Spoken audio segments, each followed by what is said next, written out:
Friends forever, that's what we are. Through the thick and the thin, we're friendship stars. We're banger main buddies from the days of old. We laugh, clang, hug, friendship solid gold. My soul code whatever started a year ago. We share our stories and your stories were told. 80s, 90s memories that give us glee. And on the block party shows and KOTB. Now our friendship circle has grown by far. Hashtag friends forever, that's what we all are. Boom. And if you don't know, now you know. My soul code whatever for life. Hashtag MSCW. Hashtag friends forever. Yeah. Yeah. This is Nikki. And this is Charlene. And this is my so-called whatever. Hey. Yay! We have a special guest today, and it is Charlene. Brooke is unfortunately unable to participate in our usual episode. So Charlene stepped up and said, hey, I'll do it, which is awesome. Me. And I'm so excited. I can't wait to talk about this. And we are practicing social distancing to the extreme since we're on different coasts. So and I'm in my new office. My temporary office. It's because I was over in the old house like all by myself. And everybody else was over here. So I'm like, well, since everybody else is over here, like if nobody else was home, it wouldn't be a big deal. But like everybody's over here and I feel like I was missing out when I was over there. So I moved everything over here. What about your decor? Is that still at the first house or the new house? It's still at the first house. So it's like plain walls. And I'm just like, where are my new kids' posters? But this is our bedroom. So... So it's like, I guess I'll be reasonable. Right. For now. Yeah. So, last episode was kind of crazy. And amazing. Yes. I cannot believe it. I still can't believe it. I mean, this is the second time we've had Donnie on. And a lot of people said that they were like confused and like excited at the same time because they were like, oh, am I listening to the Donnie episode again? And they're like, no, wait, this is a new one. So surprise. That was fun. I do appreciate that he said, let's do this again. And there he was doing it again. Yes. That was awesome. I was like, this is the coolest. And Brooke's birthday is no longer canceled. So this is great. I think her next 10 birthdays are made. You had Donnie Wahlberg singing happy birthday to her. Can you imagine? I was beaming. I was on lunch at work and I was listening to the last chunk of it and I was beaming and giggling in my break room because I was so happy listening to him sing to her. My face hurt because I was smiling so hard because I'm like, oh my God, this is happening. I can't believe this is happening. And that's why I know like both of us, me and Brooke, we are not criers. Like we're not the easy to cry type. And so that's why I messaged her. I was like, did you make you cry? And that she just said she was just so happy that she didn't cry. And I was like, yeah, I could see myself doing that too. I don't think I've ever seen her that happy.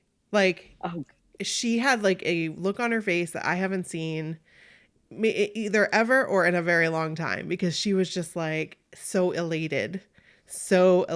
Like, I cannot believe this is happening right now. Like, he is singing to me. This is crazy. Well, it's like, is it real life? I mean, right. Jill's March Madness. Oh my gosh.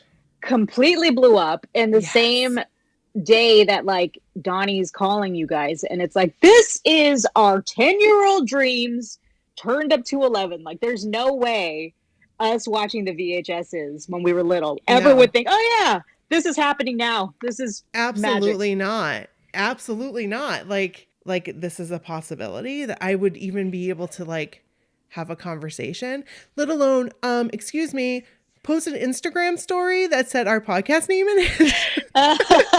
I freaked out. Oh my gosh. I freaked out. And Bryn just happened to be there. And I was like hopping across the floor and she just looked at me like, what is happening to you right now? Oh, it's all happening. That's the thing. It's all happening. Oh my gosh. It was so great. So thank you guys for sharing in our excitement and listening to the podcast episode. And if you're new, this is actually not a block party. This is our 80s and 90s episode, and we'll be doing another block party next week. But we tend to go back and forth. So like one week we'll do New Kids on the Block episodes, and then the next week we'll do an 80s or 90s episode. Sometimes we do 2 block parties in a row, though. We have done that before. But if the mood hits. That's exactly right. So, and the mood hit last time. I believe that was I believe we did 2 block parties in a row, because I mean, I couldn't hold the Donnie episode. Obviously, I turned it around the same night. So, so yeah. I think that's a good plan. And what do you think about Please Don't Go Girl winning? Okay. I love Joe McIntyre. Mm-hmm. You love Joe McIntyre. I do. We know this. I'm gonna keep tweeting it until it happens. I just want Joe to record it as a grown-up. I want to be able to play it whenever I want.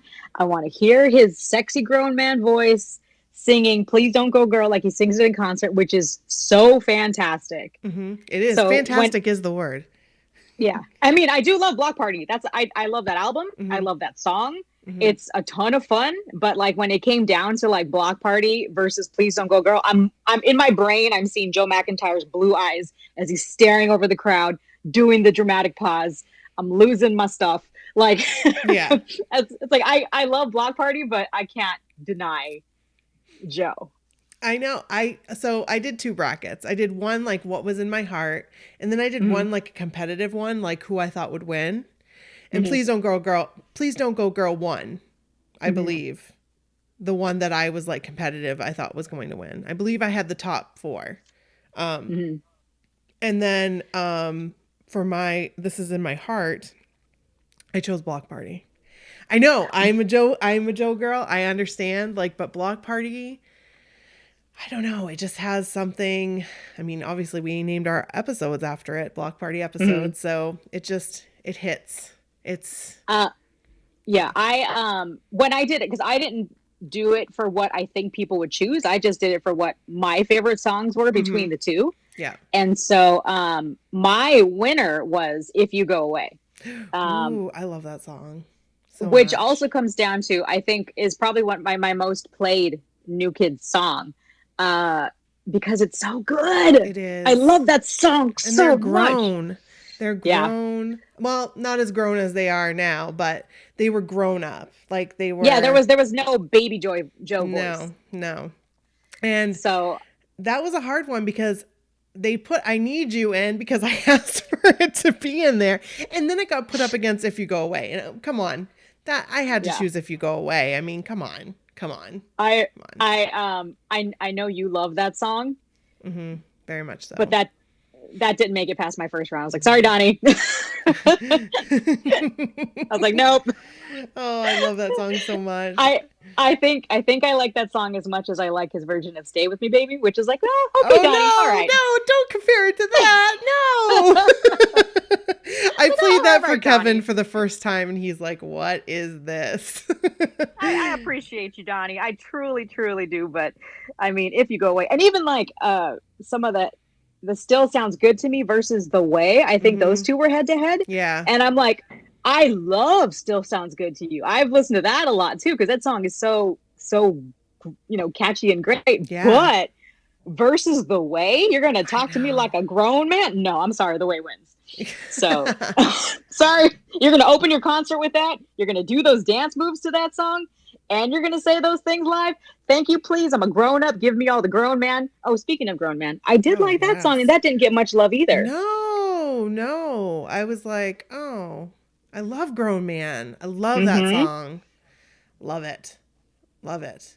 But are we turning this into a block party? Hey, yeah. No, that's okay. Full service though. I'm glad that it made it as far as it did because I love that song too. Absolutely love it. So yeah, this is not a block party. No, yeah, sorry about that. It's not a New Kids episode, but no, but we had some unfinished business or some recap. Yeah, we needed to recap what went on last week because it was such a crazy week. I still can't believe Jill. I still can't believe it. FaceTiming with Donnie about that. I cannot believe it. So crazy. So happy. As soon as like you'd see her face on his phone, I was like, it's Jill. I know, so crazy. And then Joe like in their live. I don't know if you were able to watch the live of Donnie and Joe. I watched some of it. But Joe was like, talking about Jill. And I'm like typing, is this really happening? Joe is talking about you, Jill. Like right now, he's talking about you. This is crazy. So good. So yeah, it was an epic week. So I had to talk about how epic of a week this past week was. Exactly. So, but now we're moving on to Can't Hardly Wait. This is something we talked about when you first came on. Yeah. This is one of my favorite movies. I do love this movie so much. And I mentioned it again because this movie is the opposite of social distancing, because everybody is in this movie and they're all smushed in a party house. Yes. I can't believe how many famous people are in it. I cannot. Everybody's in it. Yeah. So many people are in it. Yes. So I can remember watching this when it first came out, and this kind of hits home, I think, for you and I, because of when it was released. So it was released June 12th, 1998. And so we had just graduated high school. So we were like living through this. Yeah. Literally. This movie came out because did you graduate in the daytime? Yes. Okay. For some crazy reason, my high school, they graduate us in the nighttime on a Wednesday. Really? On a Wednesday? Yeah. On a Wednesday, and then you graduate and you go, if you bought tickets, you go straight from graduation to grad night at Disneyland. See, we did grad night too, but ours wasn't at Disneyland, unfortunately. Well, they could have planned the whole thing better. Like, why is it a weekday? Why is it a nighttime? Right. Why can't these be separate days? Why can't it be a weekend? So yeah, we graduated at night, and then said, took pictures with family, and then got on buses, and then didn't sleep at Disneyland for ever. And then got back on the bus at like 7 a.m. and went home. Wow. That's crazy. Yeah, we graduated in the morning, like late morning, early afternoon. And then we went to our project graduation is what we called it. And it was in Waterville, which was like 45 minutes away. So we all got in buses and headed to this dance club. It was a dance club in Waterville called Champions. And, but it had like an indoor track and an indoor pool, and it's no longer around, which I think is crazy because it was awesome. But we did all that, but it was weird because like the in-between time between graduating and going there, it's just like, okay, we're just like waiting. Okay, we got to be on the bus at this time. It was only a matter of a few hours by the time you like graduated, came home, changed, then you had to get on the bus and go. But yeah, I thought it was funny. I was like, don't they have project graduation? Like, because that's the whole point of project graduation, is so that people don't go and party or have a party. Well, see, yeah, that's the thing too. It's like, since we graduated in the nighttime, we didn't get that much time. I mean, from where I grew up in the city of Rialto to Anaheim, it's about an hour drive. And so we got there, I want to say 10 p.m. And since Disneyland is Disneyland, they still do have rides, but in all of like this is of course pre Star Wars land since it's 1998. In all of the open areas, there were different DJs.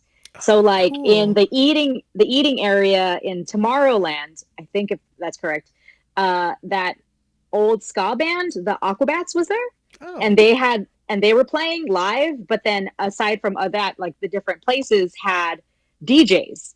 And so it was just playing like different types of music. So like one had like more of like a dance one, and had more of like a hip hop one. And so, it was a lot of fun. And so I had a group of, I think 6 of us girls, and we were all in choir. And, one of them said, we're going to go on the rides. It's like, we are not going on the rides at grad night. It's like, we are not. And so we didn't, we just danced and danced and danced. And it was a ton of fun. And yeah, I think the sun was coming up when we got back on the buses. And I remember feeling, because there were so many buses that it took forever to find our bus. We found it. I came home. My mom picked me up from school, and I slept, I think, until 6 p.m. that day. And I woke up not knowing. I was like, is it the same day or is it the next day? Like, it's kind of like when you come home from the cruise.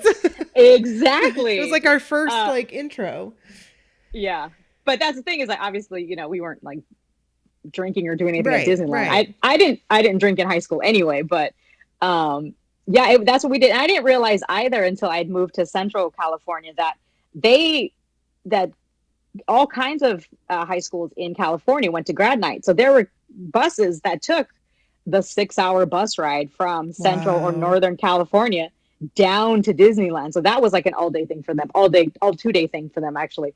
But yeah, we just drove an hour, had a ton of fun, and then drove back. But yeah, watching this movie open, and it opens with them graduating at the daytime. I was like, oh yeah, people have daytime graduations too. Yeah, and we didn't have an outdoor graduation either because it's not California. The weather is very unpredictable in May, June in Bangor, Maine. So we had indoor graduation at our local auditorium, which is now called the Cross Center, but it was this like really neat place. It was because I think I've talked to you about like basketball tournaments and everything were played in this. They called it the Mecca, and everybody like that played basketball like wanted to be in the Bangor Auditorium. So it was kind of cool for us to graduate there too. And it was just full because we had such a large school. So the whole place was just packed. And it's neat to kind of graduate to it like with an audience like that. But yeah, so we graduated indoors. And I believe it was a nice day. So we could have graduated outdoors, but you can't plan for that in Bangor, Maine. So yeah, we because of rain. Does it rain in the summertime? Yeah, it rains. Yeah, I mean it definitely does, but it doesn't for you, I'm sure. I sound like it. I sound like an alien. Does it rain in summertime? Because in Rialto, but that's the other thing too. Is ours was out like the movie. Ours was outside in the football stadium of our high school. Oh wow! Yeah, like kind of like theirs was, and the whole opening of the movie. They're like, obviously not showing everybody's faces, but everyone's in their cap and gown. And the guy's like, I'm naked. They actually checked us before we walked onto the floor. They checked us to make sure we were wearing clothes. Yeah, I don't know what happened at my high school for them to have to check that people were wearing clothes. But I do know a couple of people who did sneak in beach balls. Yes, that was a big thing because I think it had happened. And I can't remember if there was a beach ball or not. But it was like, do not bring beach balls. Do not bring. I mean, we couldn't even like toss our caps in the air. We weren't allowed to. People did, but I didn't want to lose mine. So I was like, I'm not going to toss it. Right. Yeah. Right. What was I going to say? We were talking. Oh, I don't know as if they were checking to see if you were naked or to make sure. I can't remember if it was like before when we did like the rehearsal, but we had to wear white dresses underneath. Or a dress of a light color because our gowns were white, which is like, really? Why are they white? Like, couldn't they be like maroon? But like, make the boys wear white. Don't make us wear white. My school was green and gold, and so like white is an accent color. But the guys, they did wear green, and were we in white? I think we were in white. But I had a white and lime green dress underneath. They weren't that strict with us. They had to be nice though. They were like, you have to dress nicely. Yeah. So like. I was in a dress. And then since we didn't change, whatever you wore to graduation, you had to wear to grad night. So I made sure I was in comfy shoes because we were going to be walking around Disneyland. Yes. I wouldn't even think about that. Yeah. Oh my word. But so yeah, all the guys were like in ties and dress shirts at Disneyland. Oh my gosh. But yeah, they did say we're going to make sure don't be silly. You better have clothes under your thing or else we won't let you walk. So they did check us for that. That's funny. But yeah, when this movie opened, I remember thinking, so yeah, we graduated on a Wednesday and then this movie came out in theaters on that Friday. Oh, wow. Yeah. So it was the same week. But when I saw it, I was kind of seeing a guy who worked at a local radio station around here, an LA radio station. Now I turned you're 2 weeks older than me. So we turned 18 in the middle of our senior year, pretty much. Right. So I wasn't underage or anything. But I was kind of seeing this guy who worked at a radio station and he got us tickets to the premiere of Can't Hardly Wait. And I think it was on the Friday before. So I think it was the Friday before we graduated. and then we graduated the following Wednesday, and then this movie hit theaters on that following Friday. Mm-hmm. But I actually I was at the premiere at the Grauman's Chinese Theater. Oh wow, and that's so cool! Oh my gosh. Yeah, because he got his tickets, and because he worked at the radio station, he could do that. And so we went, and they did have a red carpet for the actors. It wasn't super huge, but there was a red carpet for them. And then for the rest of the theater, like we went in with the rest of the theater, and I remember some of the actors were walking around. Seth Green's friends in the movies, the two guys that he hangs out with, they were walking around, and they were tall. I remember seeing them walk around and thinking they were tall. And they had like a nice little section for like Jennifer Love Hewitt and Ethan Embry. That was kind of like right in the middle where they could see really well. And then I sat with the guy, and then when we were, watched the whole movie, loved it. And then when we walked out, Seth Green was walking right next to me. Oh my gosh. And he is exactly my height, and I am 5'3". He is tiny. He is very small. Lauren Ambrose, the one who played Denise, she was on the other side of him, and so she's the same height too. In the movie, she's in boots, so she's taller than him in the movie. But being 18 years old, walking out of the Grauman's Chinese Theater right next to Seth Green, I was like, "Oh, we're all the same height here." and also, it's like, I just watched you in this movie. That's so crazy. Here you are, Seth Green. So crazy. It was. I just love this movie. And then I also had friends that next Saturday after we graduated who kind of like had this party where there was all kinds of different types of people in a house. He had his parents' permission though, and so they had moved out a bunch of the furniture. But there was like all the different types of people all hanging out together, because it wasn't like this is a quote jock party or this is it was. I mean, it wasn't really that defined or that separate at my high school. Like people were jocks, people were, more scholastic or nerdy or whatever, but like everybody knew each other. So, so that was kind of cool to like graduate on a Wednesday. This movie came out on that Friday, and then like go to a party, which was kind of like this on a Saturday. So that's why I have a lot of love and affinity for this movie, like as a whole. Yeah. And every time I watch it, I'm like, I love this movie so much. It's so great. It really is. And the only thing I'd have to say, like the only thing that I don't like about the movie is the amount of Smash Mouth that's played. Like, because no offense to Smash Mouth, but I do not like Smash Mouth. Like that is not one of my favorite bands. So no. Yeah, but they do have a good mix of music throughout the movie. They do. Which I think the soundtrack is amazing. I think that still totally holds up because it is a good mix of music. Yeah, no, I completely agree, because we have a little alternative going on. Then you have some like Tone Loc and Young MC and like classic like funk music and Guns N' Roses. And then you have Romeo and Juliet and yeah, by far Lil Barry Manilow.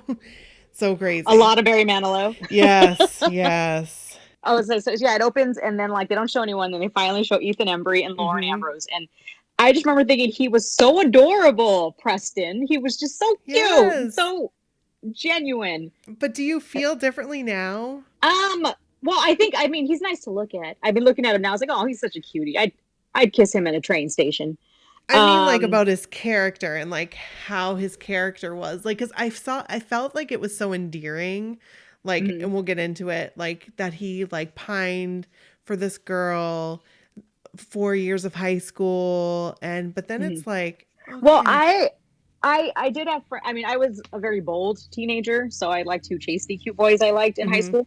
I know that isn't a regular narrative, but I did have a lot of friends that had like long-term crushes that nothing ever came of it. Yeah. So I kind of think of them. No, I get it. I just meant like, I felt like his whole life was put on hold. Like because of this one girl. Yes. And I was just like, oh my gosh, Preston, there, what did they say? There are more fish in the trolley car. Like, yeah, William said something like that. Yes. So, well, on the flip side, I kind of feel the opposite for Amanda, because my mom did an amazing job of when I started high school. She said, I don't want you having one single boyfriend all 4 years of high school. I need too many people who dated one person, went to all the dances, all the sports games with only one person, and then they broke up when they graduated. So there's all those memories with that person you're not with anymore. Right. I don't. And she told me, she's like, I don't want you doing that. I was like, okay. So smart. So she said, smart. You have to kiss a lot of frogs to find your prince. And I was like, I will kiss all the boys, Mom, if that's what you're saying. No, thank you. But yeah, it's true. I mean, so at the end, when she's like going over like, what am I, my high school's was all spent with him. Who am I? It's like, well, yeah, you spent all 4 years with this dude. Exactly. And like, there's one key, and I'm flash forwarding ahead, but the one key moment at the end of the movie where she's throwing out all the stuff. I'm like, you're throwing out your life. Like, don't throw that away. If I can give one piece of advice, don't throw that stuff away. Like, don't burn it. Just keep it and keep it about, because it's still your memories. Like, yeah, it sucks. Maybe you're not together anymore, but you still have other memories besides being with that person. So yeah, it's like you still were in high school. You still are going to look back at that in 20 years. Right. Exactly. So, but yeah. It opens with them. And then I remember when this movie came out, I did have long hair and thinking Lauren Ambrose's hair was awesome because it was so short. Mm-hmm. And just thinking like, oh, they're good friends. I like this. Yes. Oh my gosh. I had a friend like that in high school. Mm-hmm. Like, we never dated, but not in high school, more so like junior high.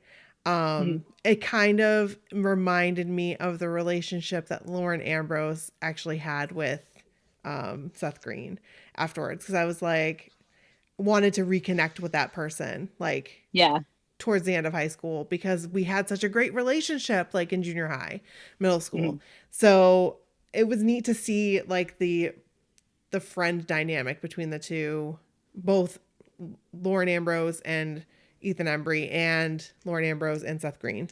It was really neat. Yeah. What'd you think about them jocks? Oh my gosh. So we didn't really have people like that really in our high school. No. I wouldn't think. I mean, we did have the like jocks, but the one thing I noticed, I'm like, he's wearing a class ring. Like, was that a thing? Because it wasn't a thing for us. Like, I got a class ring because my sister got a class ring, but like, I don't think a lot of people wore their class rings. And like, do they do that now? I got a class ring too. I think I do remember people wearing their class rings. Oh, okay. And they had like girl versions, but I wanted mine to look like the guy version because I liked how it looked. And so mine looks like a small version of the guy version. So does mine. I wanted the same thing because I wanted like the sports on the sides of it. Like I wanted basketball and. I think I know where I have it. I'll send you a picture of my class ring. Yes, send it. I'll see if I can find mine too, and I'll take a picture of mine. But when they showed the jocks, they're wearing very 90s chunky necklaces. Oh my gosh. And that shirt that Mike is wearing, Peter. Now, how do you say his last name? Is it? I thought it was Fasinelli, but it might be yes. There might be a ch in it somewhere. Yeah, the tight ribbed shirt that like cut his muscles a little bit. Like that shirt is so 90s. Oh, Mike Dexter. Yes, Mike Dexter. Yeah. Oh, and then the funny factoid too with the movie is that only the main people have names. Yes, and first and last names. Yeah, the rest of them are just like Jock 1, Jock 2. Mm-hmm. But yeah, I think that kind of real extreme, like, get the chicks. I did have friends who were football players, and they weren't as, dare I say, douchey as Mike Dexter was. No. I do have to say, my boyfriend at the time was kind of like Seth Green's character. Which is like, oh my gosh. Why? In the way he dressed. The way he talked. The way he talked. Like at a small point, like in the beginning of our relationship, he was like that. And I was just like, oh man. Oh no. Yeah, he definitely didn't do the little braids that like they were just like random braids that like popped out of his hair. Seth Green. Like they were just like little braids with a little elastic. Just here, just there. Yeah, everywhere. Yeah. And it's funny too when they showed the Seth Green and his friends in the liquor store. Oh my I thought gosh. I thought cultural appropriation much. But I was Yes. like, wait. Yes. Yes. I'm like, it's being 1998, watching it in 2020, like, yeah, that wouldn't fly too No. much. No. No. No. No. Not anymore. And honestly, back then, why?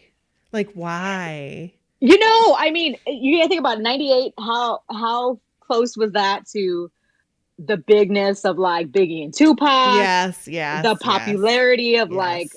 like all that classic hip hop, and even just oversized stuff. Like, I mean, how huge was Blackstreet No Diggity? So like, Right.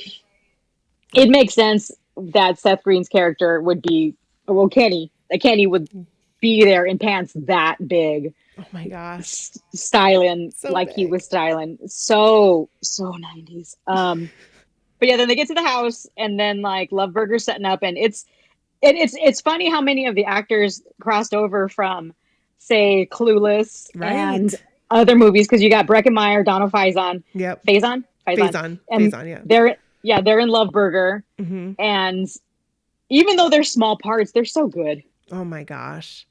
It's so funny. And then when one of them called him Hootie, I was like, oh my gosh. And he wanted to wear a cowboy hat. And I was like, oh my gosh, you are. Yeah, pretty Oh much. man. Yeah, and then you didn't remember Eric Balfour was No, in this movie? no. And then I'm like, how could I not? I mean, it's obviously him. It's Yeah, obviously him. And he is with the foreign exchange student at the beginning. He's like yeah. what do you call it? Like The stoner teaching him English. Yes. Yes. Teaching him bad English. Bad phrases. Which is so silly to be like, oh yeah, he's a foreign exchange student who speaks zero English but went to this high school. Right. Because that like never happened. Like all of our foreign exchange students knew English. Like they could speak it very well. So I don't think any of them would come and like say, what did he say? Would you like to touch my penis? Yes. I am a sex machine. Oh, there you go. Oh my gosh. So we also meet William, which I think everybody had a William. I know we had a William. All the clubs. Yep, everything. All the involvement. Perfect score on the SATs, like just you're like, that kid is going places. Like he is going places.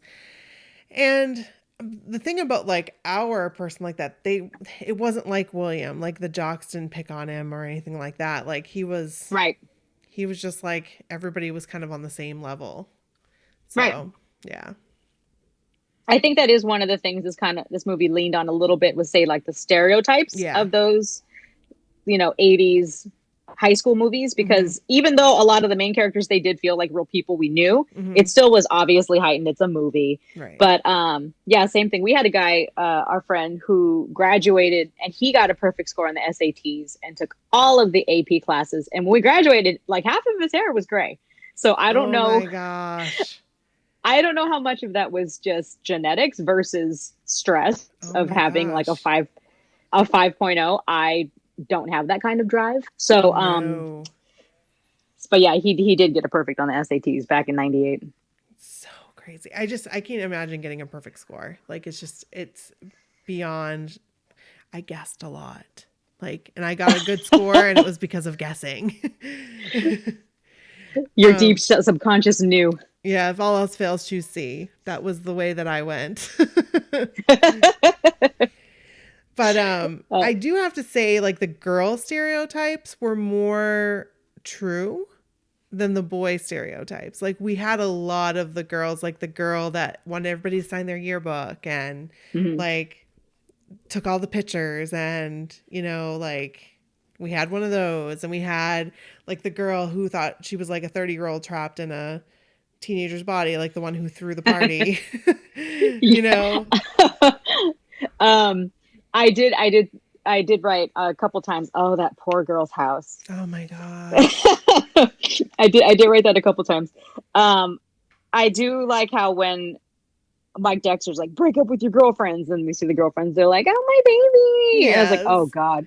Yes. But that they would be Amanda's friends. Right. And when she walks into the party and then like the Sneaker Pimp song plays, Six Underground, and everybody stops and stares. Yes. Such an epic entrance. And the thing is, too, is I did notice, side note, now, I love makeup. I love overdone drag queen, ridiculous, middle of a Tuesday makeup for myself. But watching this movie and how these people are painted as teenagers and they're wearing what looks like hardly any makeup, pre-Instagram, pre-contouring. And it's just like, oh, yeah, that's what we looked like when we just had a little bit of lip gloss and eyeliner.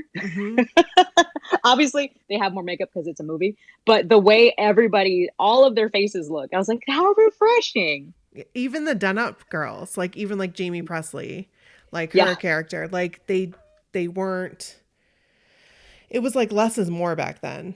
Like if you could get away with not wearing any and just wearing a little bit of lip gloss, like that's what you did. But I can remember just going with like nudes. And I mean, I've still to this day, like I haven't jumped out of my comfort zone with that kind of stuff because that's like what I grew up with. Like, but we started in the 80s, late 80s with like blue mascara, like blue eyeshadow, pink eyeshadow. Harsh blush. Right. Super harsh blush. Like very defined lines. Like, and then going to, no, I want to be like natural. Like, let me put some henna in my hair and some like blushy lip gloss and call it good.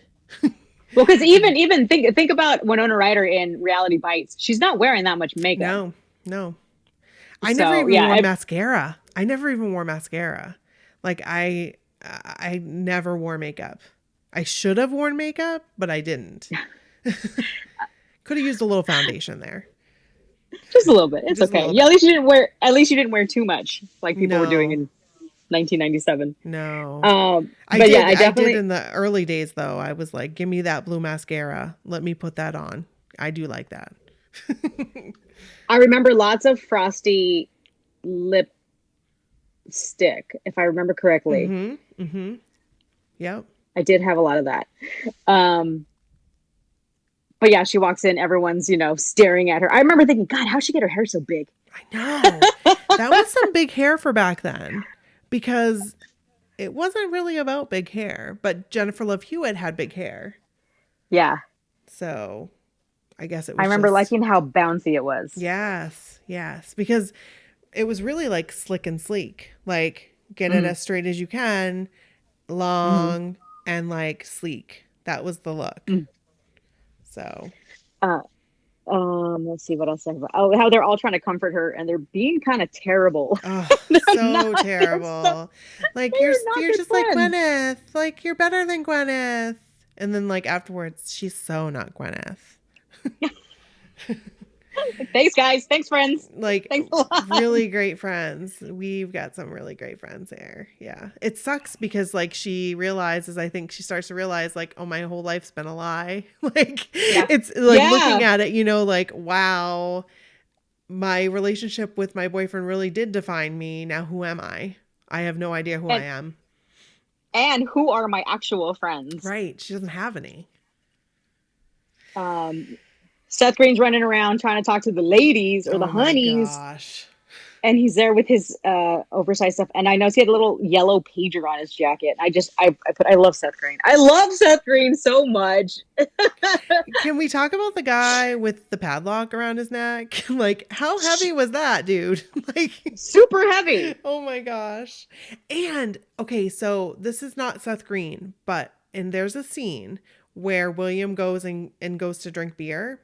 And there's a guy with a mesh shirt on and a tank top underneath. Like, we didn't wear stuff like that. Let me think if anybody. And not mesh. No, and I saw in some article it was like so 90s. No, that wasn't so 90s. Like nobody wore that. I don't know any guys who wore that. No, that was like an 80s thing. Like, and that was like a football thing. Like you'd wear like a mesh football jersey. But you wouldn't wear a tank top underneath it. No, especially not that bright either. No, it was just, I read on some article, they were like, the most 90s outfit. Like, no, you are wrong. You were obviously not born the time I was, and you did not grow up in the 90s, because that is not a 90s outfit. And then how William was like, the beer has gone bad. Yeah. I remember the first time I ever tried beer. Like, I just had a sip of it. Like, a family member was like, you can try a sip or whatever. You know what I mean? When I was older. And I was like, this is disgusting. I'm never going to drink this ever in my life because it's so gross. And then I'm like, I like beer.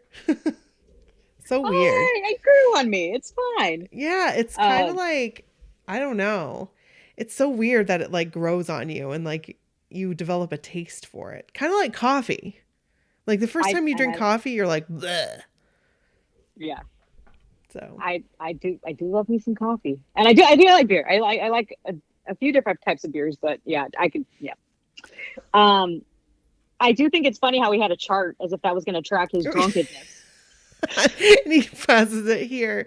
This is for you. To the other guy. Oh, thank you. Oh my gosh.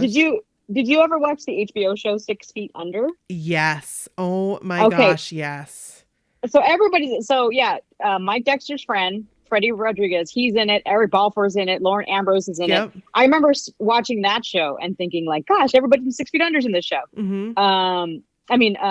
Everyone from Can't Hardly Wait is in 6 Feet Under. Right. But yeah, so that show I didn't have HBO, and I had a friend who had the seasons on VHS because that's how old the show is. And so she gave me, she's like, you have to watch this show. And I got obsessed and I watched the whole thing. And I remember like straight up ugly crying when it ended, like, this is the perfect ending of a show. And I didn't make it all the way through. I actually started watching it right after I had Brody, and it was like over the winter.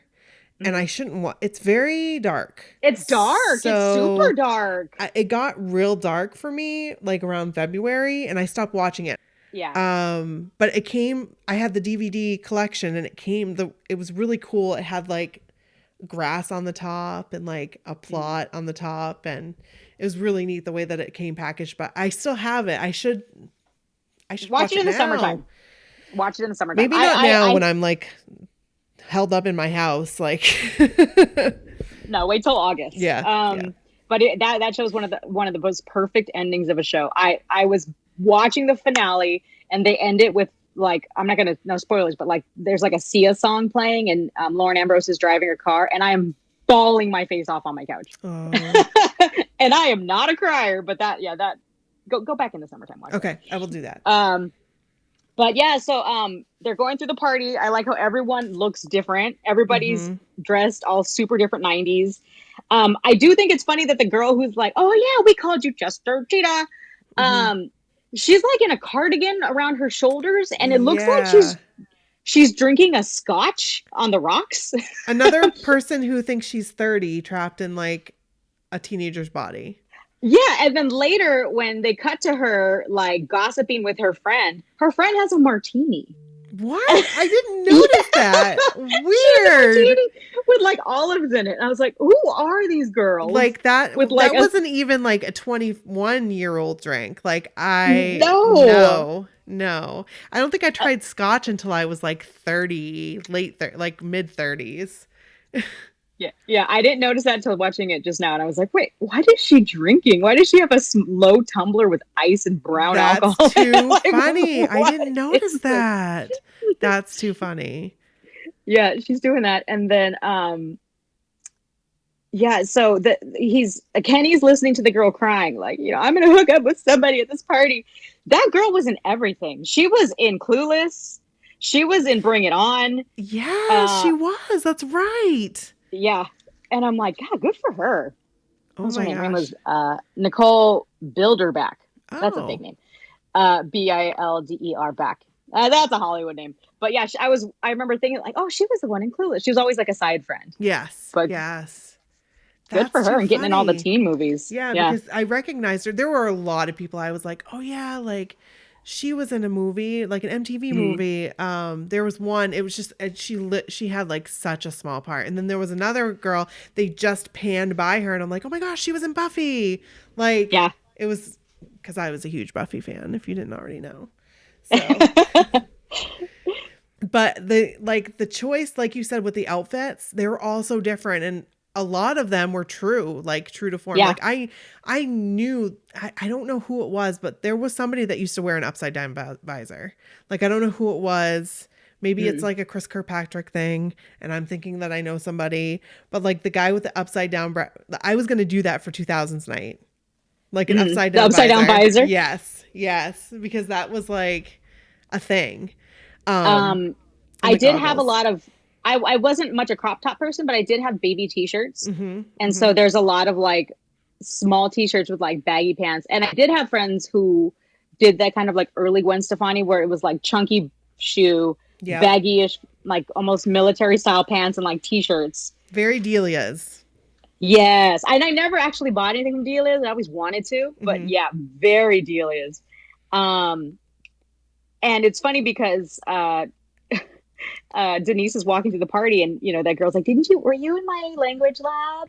The one that you thought was a homeschool student or something? Yeah, they're from Beatrice, yeah.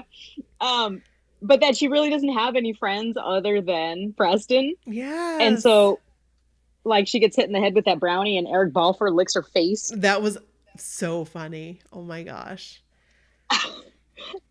And so she runs upstairs. But, like, that's the thing. It's like, Seth Green's in the bathroom because that poor girl's house is getting ruined. And he's like, I think I saw the exchange student with that marker. And so she's like, okay, you go upstairs. Yeah.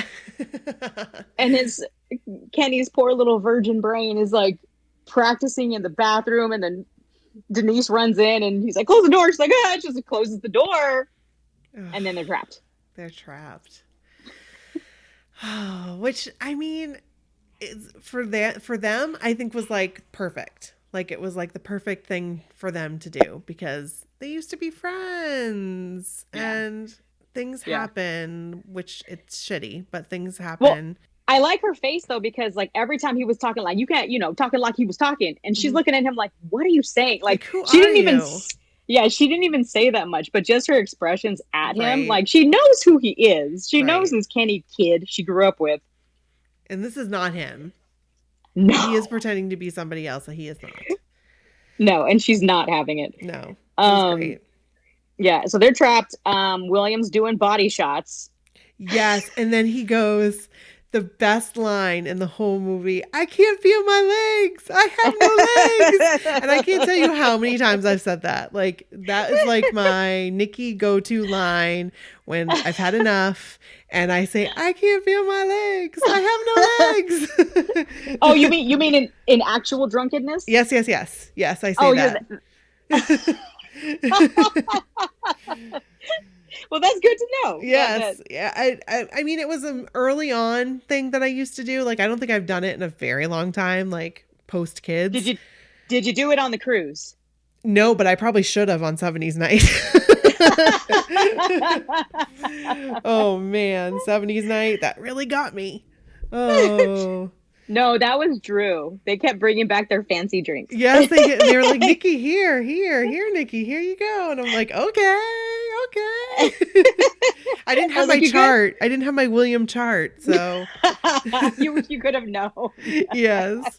And it just hit me like hard because I mean, I have like maybe on occasion like one drink every couple months. Like honestly, I just don't drink. Anyway, so yeah, I have no legs. Yeah. That's good to know. Yes. So when I break that out, you're like, okay, it's time to go home, Nikki. Time to go home. Time to get Nikki some water. Yeah. Oh gosh. So yeah, William's doing body shots. He's licking necks and doing shots. And then I put creepy cousin is creepy. Ugh. And it's her cousin. Like, what in the world? That's your cousin. by marriage. Right. Second cousin. But still. No, still gross. Oh, important. But I did. Oh, sorry. Go ahead. Well, yeah, that's the thing is that, so she's talking to him before he's super creeping out. And she's telling an honest tale of how like she's trying to figure out who she is, because that's pretty much the gist of high school, is figuring out where you fit and what you like and what you are. Hold on one second. I'm sorry. My dog is like crying. Sorry about that.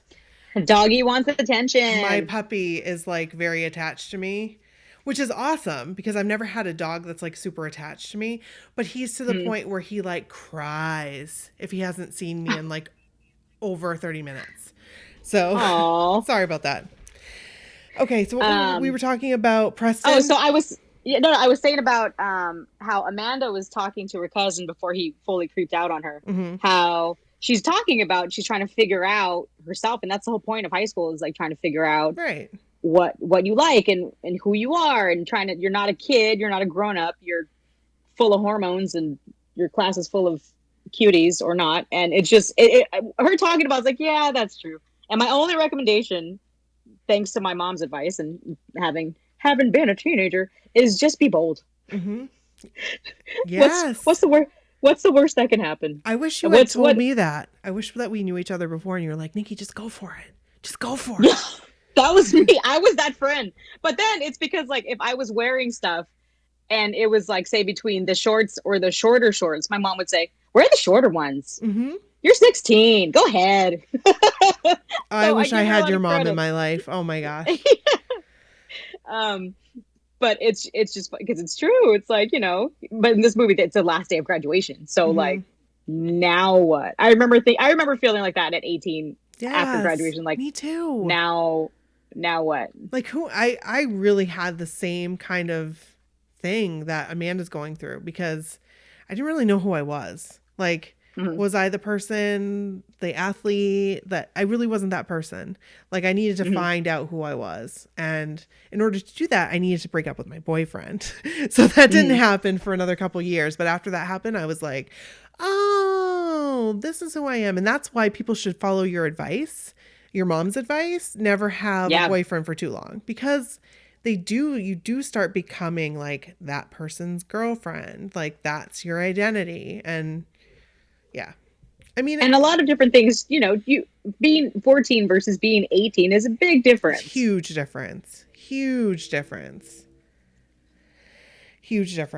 So I think the next part, and I don't want to go too far, but it's when Amanda finds the letter, and at the same time, Preston is like... And Preston is sad. Yeah, Preston is sad, and because he sees Amanda and her cousin kissing because he like forced himself on her, and which he really did. Like, she like pulls him off her like by sexual his hair. Harassment, lots of that in this movie. You were asking for it, like, oh my god, right? Cousin, gross. Like, come on, excuse me, like. So, and I wrote so much Smash Mouth again. It's so funny because it is a lot in that movie, but I didn't really notice as much. I don't like Smash Mouth either. No, but every time I heard it, I was like, oh my gosh, so much Smash Mouth. Yeah, so sad Preston is sad. Right. And he hears on the radio, because in the beginning, he gets the sign that because Barry Manilow's Amanda starts playing, he's like, it's a sign. And I'm sure we've all done that before. Like, oh my gosh, that's a sign. That's a sign that I should do this. And so he hears it, and he hears that, but what's her name? His friend there says, Denise. She's like, isn't that a song about his dog? So Preston really wants to know if this is a song about his dog, and he gets a chance to find out, because this radio station is like, now is your chance. If you call in, you can ask Barry Manilow any questions, the man who writes the songs. And so he goes to the payphone. Yes. Because there are no cell phones. Right. So off to the pay. And I have called radio stations on repeat on a landline before, and I know that busy tone feeling and hanging up and starting again. Yes. But yeah, he's in a probably grimy payphone. Right. And then there's an angel. Right. It's Jenna Elfman. That's her name, stripper right? angel. Jenna Elfman, right? That's her name? Yes. Okay. Yeah, that's her name. Yes, a stripper angel. Which I thought she was so pretty. Like, I remember watching that, and I was like, oh my gosh, she is so pretty. I remember her hair. Yes. Like, how does she have her hair like that? It's gorgeous. It like, even seeing it now, I'm like, I want to cut it. I want to cut my hair. Yeah. I want it to look like that. No, Nikki, you don't want to cut your hair. Do not cut your hair. Yeah, my hair wouldn't do that without many, many tricks and lots of hairspray. Yes. But yeah, she's an angel. I'm a dancer. Right. She says something very, very, very spot on, though. Like, this is a key moment, and I can relate this directly back to Joe McIntyre. Yes, go ahead. You say it. I know what you're going to say. Yes, but go ahead. She said, I knew if I wanted it bad enough, it would happen. And I can remember saying that to myself, like, Nikki, if you want it bad enough, like, really, it can happen. Like, if you want it bad enough, and then I'd be like, no, it can't happen. But you got to be positive. Like, you got to want it bad enough. And she tells the story about Scott Baio, right? Scott Baio, yeah. Yeah, and about how she was like a huge fan of his, and like she finally got the opportunity to see him. Like, finally. And he came to their mall. Yes. And she says, but she got to meet him, and then she couldn't say anything. And she said, because fate only takes you so far, and then it's up to you to make it happen. Which is so true. It's so true. Fate is real, and it will only take you so far, but then you've got to like move to the next step. You've got to do You've got to say to Joe McIntyre, "Hi, I'm Nikki." So Joe McIntyre says, "Hi, Nikki." Right. And then all of a sudden, I am the one that wants you on the podcast. And he's like, "I know. We got to plan it out." Which was Joe. Oh, Joe. Come on. I shouldn't interview Joe. But yeah, when she was talking about that, her love for Scott Baio and how he came out of the car and he was so beautiful. Yes. And then she's like, he was so beautiful. It's hard to get your brain to work when someone you've far away famously lusted after is in front of you. Right. So as listening to her describe him, I was getting many, many NKOTB vibes. Yes. And it's, that's the thing. You always say something. Always say something. Even if it's, I like your shirt. Right. Or thanks, Danny. Whatever it is. Yes. Always say something. Always. That is the biggest piece of advice, especially when meeting new kids on the block. Always just say something. It doesn't matter what it is. Just say something. Just don't step on their feet. I know Joe's eyes are blindingly gorgeous. And I know when John's Disney Prince face is smiling at you, it's like, what are words? But don't let it be Scott Baio. And the funny thing is she even hung up on his Barry Manilow call because she needed to use the payphone because there's no Uber, there's no Lyft, there are no smartphones in 1998. Mm-hmm. But she tells him, you go get yourself Barry Manilow. Right. He's like, no. that was too funny. No. Yes. It can happen. You go and you go to Barry Manilow. So funny. But yeah, the letter gets to Amanda through I wrote through movie magic. Obviously, comes out the trash, rolls on a shoe, ends up in front of her. Right. She goes around the party trying to find who Preston is, but also Mike Dexter's walking around talking to people, and he sits down next to Selma Blair. Yeah. Oh yes. Mm-hmm. Yes. That was great. And was that was pre Cruel Intentions, right? Mm-hmm. Yep, that was. Yeah, this was 98. Mm-hmm. And then he talks to Jerry O'Connell. Trip McNeely. McNeely. Jerry O'Connell's in my top 10. As is Trip Eric McNeely. Balfour. Like, this is my movie, guys. This is my movie. Yeah. Yep, Trip McNeely. And can I just say I love his boat shoes with no socks? Even though he's got warts all over his feet. Yes. That was gross, but yeah, it's funny hearing him talk about college girls because Mike Dexter's like, no, it's gonna be like a party, and they're like, no, they're all serious, and it's kind of they're true. all with someone pre-med. It's kind of true because once you get to college, you're like, I don't want to do the high school thing. Like, I don't want to date somebody that's the same age as me. Like, I want to date somebody who's older and more mature and that knows life. Yeah. Yeah, somewhere in the mix up there. Let me see. Love Burger, they get in a fight. Yes. That rocker guy gets up, starts playing Paradise City, and Which it suddenly was supposed William to is be a Panama. rock star. Did you know that? It was supposed to Panama? be Panama by Van Halen, but they couldn't get the rights to the song, so it was Paradise City instead. I think Paradise City was pretty epic. I think that worked out pretty well. I think I much rather prefer Paradise City over Panama. Although it's funny, as soon as he gets on stage with the mic, all of a sudden the girl's like, "Oh my god, he's so hot." Yeah. Oh my gosh, yes. Oh, so crazy. But yeah, then, she's walking around, she's trying to figure out. Jason Segel is outside. He's trying to figure out who Preston is. Yes. Jason Segel is like molesting that watermelon.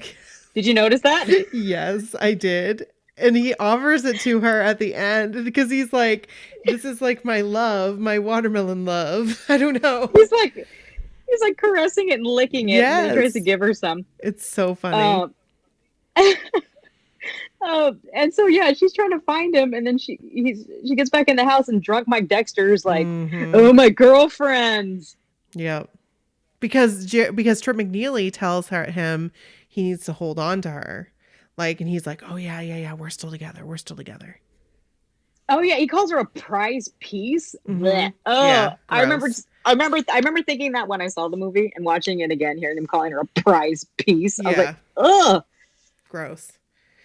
Yeah, but that doesn't go well. No, because Amanda's like, nah.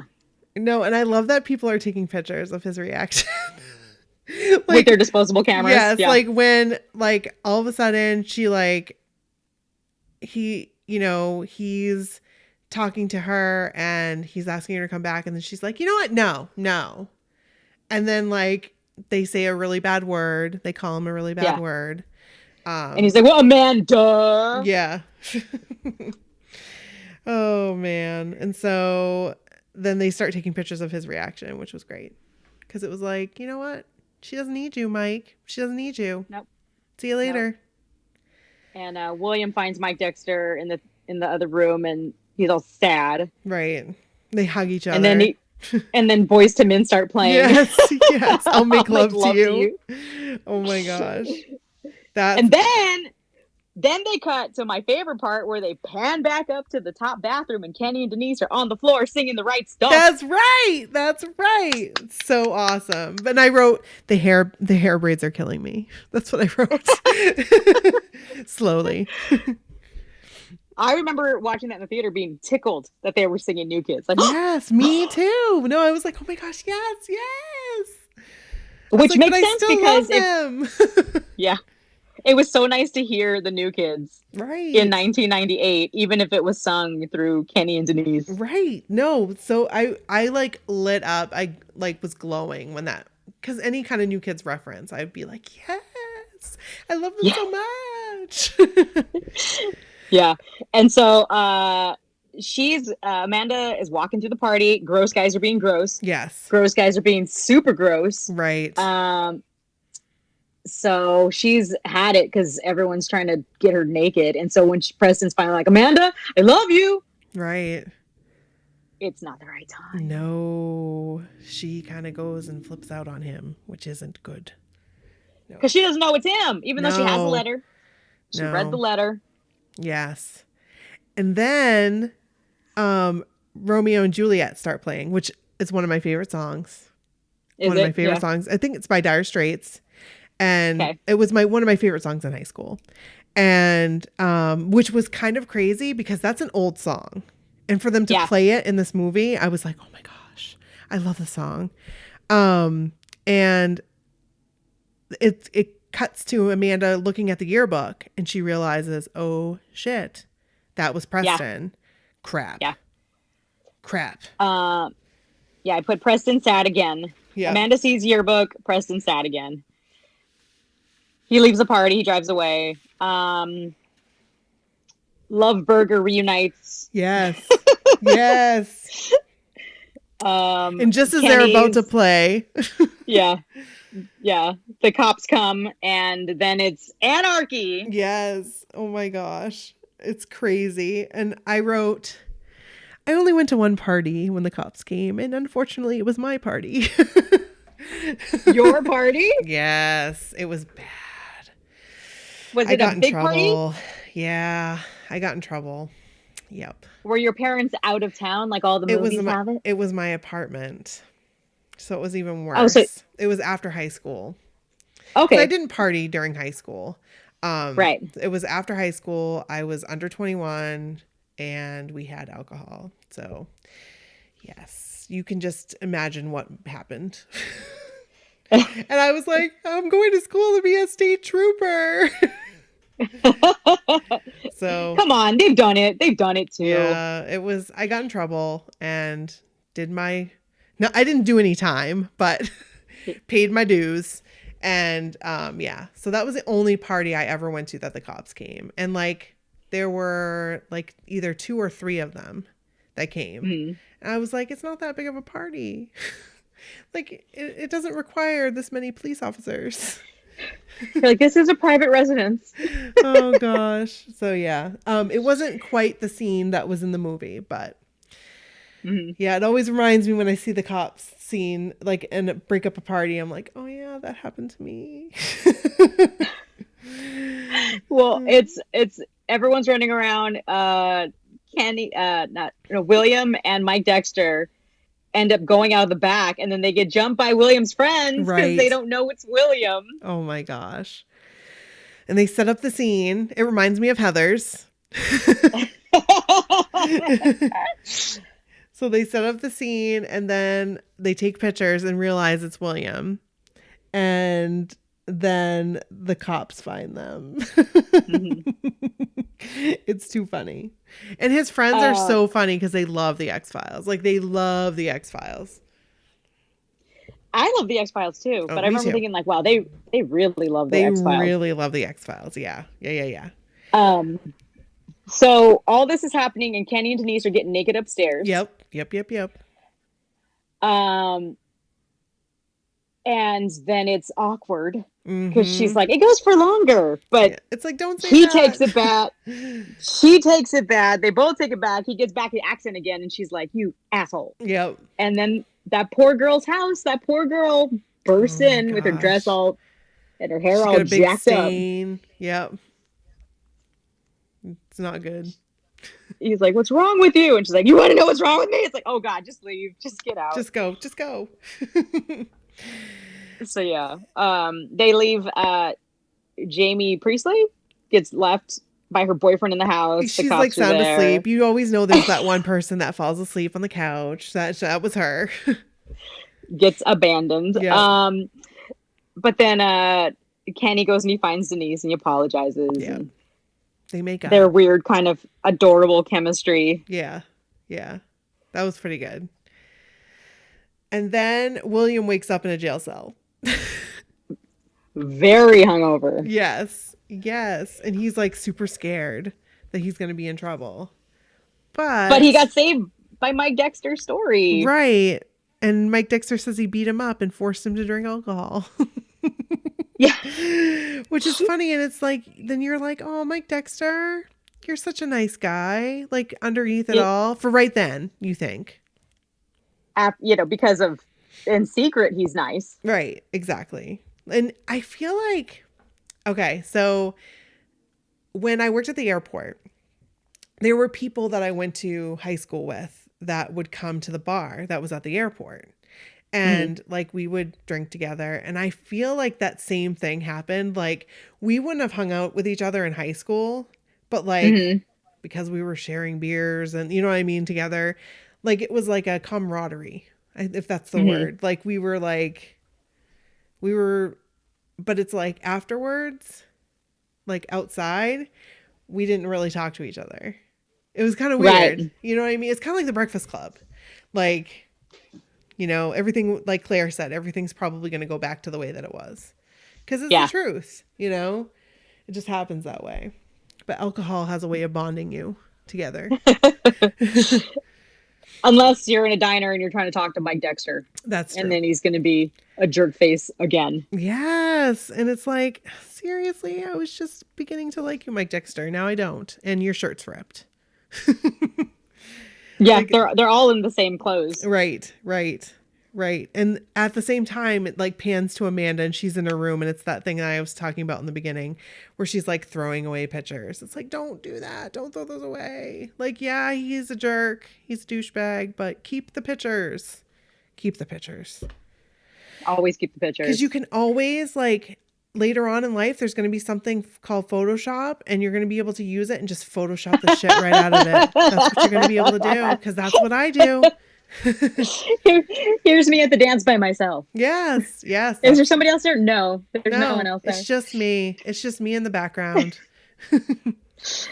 But yeah, she's tossing the things. And so aside from Kenny and Denise breaking up 5 minutes later to Kenny and Denise getting back together in a bathroom. Yeah. And Denise saying bye to Preston because he's leaving. That final scene where he's in the train station, that's Union Station in downtown LA. Okay, because I was wondering about that because I said, where does this movie take place? Because they call it the Boston Bullet. And I'm like, no. Because that's what they said. They were like, Boston Bullet leaving in whatever, at gate whatever, 17.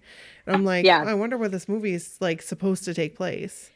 Yeah, they don't actually say where it's supposed to be, but as soon as he walked in, I'm like, that's Union Station. And it was filmed in Union Station in downtown LA. It's a classic train station where you still can take the train and it still looks like that with like the square seats, that's really all the cool. wood. And it looks exactly like that. And when he walks in, you can actually see the street in downtown LA that you can drive past it. So it's not a set, that's real. She finally finds Preston. He's about to get on his train. And she's like, well, maybe I should be single. He's like, yeah, maybe. You're like, no, Preston, no. But he's like being realistic. Like he's got this like awesome opportunity to like, you don't want to pass up that. You don't want to teach kids like, yeah, you should pass that up for the girl of your dreams or the guy of your dreams. No, you don't want to do that. No, so. I mean, honestly, as a grown-up, yeah, she should be single. Like, you just had a boyfriend for 4 years. Exactly. No, yes. You should 100% be single. I mean, for the movie, no, be with Preston and write every day. Write him a letter every day you're apart. That's fine. For the movie, fine. But, like, if she was a real person, girl, be single, girl. Right. So, at the end of the movie, did anybody else think that the kissing scene was really awkward? When she kissed him? When they kissed each other? Yes. Did you think it was awkward? I did. I was like, this is awkward. Like, I don't know if it's because it just seemed like he was just like, I don't know. It just seemed really weird. I did find out, though, I've read numerous articles that he was like stoned the entire time making this movie. So he doesn't like remember making this movie. I do know he talks about being like sober now, currently. Right. I didn't think, okay, so watching that kissing scene versus the final kissing scene at the end of Pretty in Pink with Molly Ringwald and what's his name? I can't think of. Blaine. Yes. Andrew McCartney. Their kissing scene looks super awkward. Like they look like they were smashing their faces together. And I remember thinking like, ow, that's not sexy. Ow, no, that's no. This was just weird. It was like their mouths were like weird. Well, and I'm like, what's going on? I remember thinking that one was weird and thinking I was like, okay, Ethan Embry, okay. Like it didn't bother me at all. I just kept thinking because I had read that he was like stoned the entire time.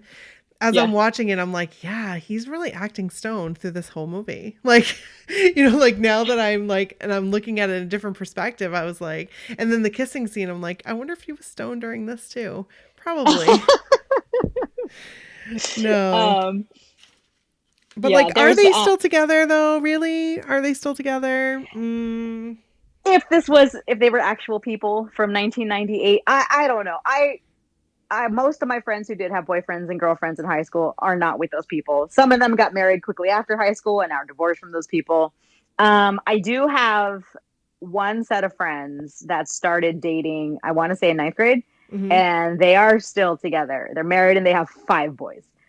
So I know, but just to think that they've probably been together now 25 years, 26 years. Wow.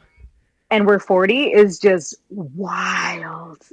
Yeah, I know one couple, I think they've been together since 7th grade. I think it was 7th grade when they got together. And they're still together. They're married, they have 2 kids. It's pretty crazy.